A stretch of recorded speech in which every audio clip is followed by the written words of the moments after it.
Thailand Mile End যাওয়ার সময় আছে রে।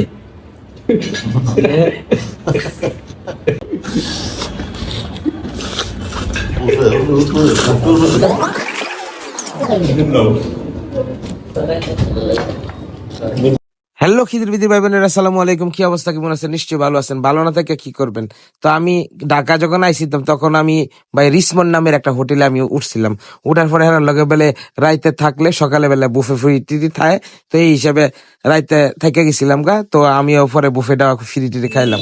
বুফে যাই দিই যে 8-10 রকমের একটা আইটেম লয়ে হ্যাঁ একটা কম্বিনেশন করে একটা কোয়ালিটি সম্পূর্ণ একটা খাউনের একটা আইটেম তৈরি করছে। তো আমি চিন্তা করলাম যে যাই হোক, জিরা মঞ্চি হোক, আমিও বিসমিল্লাহ করে শুরু করে আমি সব ধরনের 12 রকমের জিনিসগুলা লইয়া ফিলেটে লইয়া সাজায় মঞ্জা লইয়া লইছি। একটু ওয়েস্টার্ন স্টাইলের কাটা চামচ দিয়া খুচায় খুচায় খাইলাম। খাইতে খাইতে দিই যে মজা লাগতেছে না, তো চিন্তা করলাম যে না, পরোটা দিই ওই সবজি টবজি লইয়া এইগুলো আন্ডা মান্ডা যাই আছে তাহলে খাইতে হইবা আদ দিয়া। যেহেতু বাঙালি মানুষ, আদ দিয়া খাইলে ফ্যাট ভরবো, না হইলে সারাদিন খাইলেও আমার ফ্যাট ভরতো না। তো আমিও চিন্তা করলাম হ্যাঁ লস টস না লাগাইয়া সুন্দর করে হাত দিয়ে খাইয়া এটা টেস্ট মেস্ট লাগাই দিই। তো সব মিলাইয়া মোটামুটি আজকে যে আইটেম গুলো লইছি এনো আছে লাউ এর তরকারি টরকারি দিয়ে সবজি বানাইছে, এরপরে ক্যাপসিকাম ট্যাপসিকাম পেঁয়াজ টিয়াজ মরিচ টরিচ দিয়ে সুন্দর করে আরেকটা সবজি বানাইছে। এরপরে আন্ডা ছিল আর হচ্ছে বাজা ডিম ছিল, মানে যেটা কইন মামলেট কইন। তো এর ভিতরে আমি মোটামুটি 8-10টা পরোটা লইয়া খাইয়া লাইছি। পরে আমি কুম্বালে যে পরোটা খাইলাম পরে বুঝলাম না, আমি আবার গেলাম যে কি কি আইছে। তো হ্যাঁ আবার যাওয়ার পরে যাই দিই যে সবজি টবজি একটা ব্যাপার আছে, যে যেটা ক্যাপসিকাম ট্যাপসিকাম দিয়া পেঁয়াজ টিয়াজ দিয়া এরপরে মেয়নিজ টেনিস দিয়ে মা এমন একটা সবজি বানাইছে। তো আমি আবার পরোটা দিয়ে সুন্দর করে এটা খাইলাম, তো ভালোই লাগতেছে। আসলে গরুর গোস্ত খাইতে খাইতে জিব্বার মধ্যে একটা ফরত ফিরে গেছে। তো আমি এটারে একটু সবজি দিয়ে এটারে একটু ধুইয়া মুচ্ছা লইলাম জিব্বাটার মধ্যে, যাতে আবার নতুন করে রেত মেদ দাঁত টার হইতে পারে। দাঁত মাতো তো বহুত ধরে গরুর গোস্তের একটা ফ্লেভার লাগে লইছে। তো এটারে কম্বিনেশন করে দূরে সরানি লাগে চিন্তা ভাবনা করে এই বুফেটা খায়াটা উত্তম হয়েছে। তো হালকা একটু পানি টানি মাইরা লইলাম সুন্দর করে, আবার কাঁটা চামচ দিয়া সুন্দর করে খামসাই খামসাই এটারে মুহের মধ্যে দিয়ে দিলাম। যাই হোক, মোটামুটি আমি যে প্রস্তুতি নিছিলাম যে আমি আর খাইতাম না, আজকের মতো এখানে আমি সমাপ্তি ঘোষণা করব।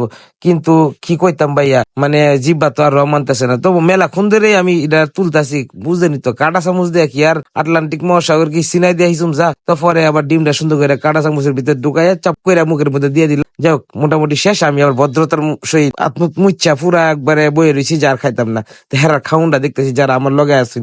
তো এর ভিতরে একজনে কইতাছে খিরে নুডলস আইছে। তা আমিও কইলাম যে নুডলস যেহেতু আইছে খিদা তোর লাগিয়া আবার বসে রে কের লাগি যে কইস তোরা কেরে কেরে কইলি তোরা। পরে আমি আবার সুন্দর করে গিয়া হ্যানতে আবার এই 1 প্লেট নুডলস লইলাম। নুডলস আনার পরে ভাইয়া নুডলস এর কালারটা দেখে ভাই মাথা নষ্ট হয়ে গেছে গা। তো হেরা আবার কইতাছে থাইল্যান্ড মাইল্যান্ড হেরা যাইলে নুডলস মুডলস এমনি ফ্রি মানে বহুত খাওয়া যায়।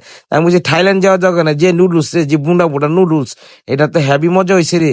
মানে এটারে আপনারা কি কোন যাই না, তো আমার কাছে তো ভালোই লাগতেছে। তো মোটামুটি তো হেভি মজা পাইয়া গেলাম গা। কাঁড়া চামচ যখন সুন্দর করে দিয়া ডুহাইয়া চারিদিকে যখন এটারে ঘুরাইতে এটা ফ্যাস লাগা জায়গা, তখনই টপাক করে মুখের মধ্যে লই লইলে সবগুলো উইটা জায়গা হেভি মজা লাগতেছে।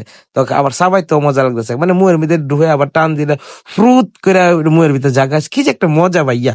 তো যাই হোক, আপনারা অনেকে মনে করতেন যে আমি আজ প্রথম খাইছি। হ্যাঁ, ভিডিওর ভিতরে আজ আমি নুডলস প্রথম খাইছি, তবে ইমন মোটা মোটা নুডলস এটা প্রথম খাওয়া হয়েছে। আর যদি বিভিন্ন জায়গায় থাইল্যান্ড বা সাব কন্টিনেন্ট দেশের বাইরে যদি যাইতারি, তাহলে মনে করেন যে এই নুডলস এর উপরেই থাকতে হইব, সে চিন্তা ভাবনা করে যে যাই নুডলসটা প্রায় শেষ হয়ে গেছে গা। তো আমিও চিন্তা ভাবনা করছি যাক এবার উঠটা জায়গা আর খাইতাম না।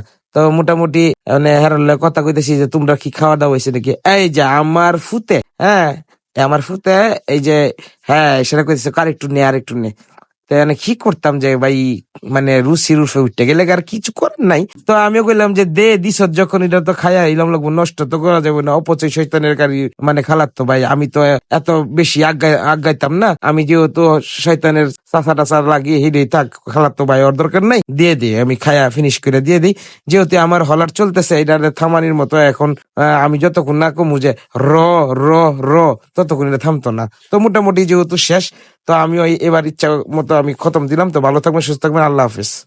আর যদি আপনার ভালো লাগে জায়গা, তাহলে আমার পেজটা ফলো দিয়ে দেন আর ইউটিউব চ্যানেলটা সাবস্ক্রাইব করে দেন। ভালো থাকবেন।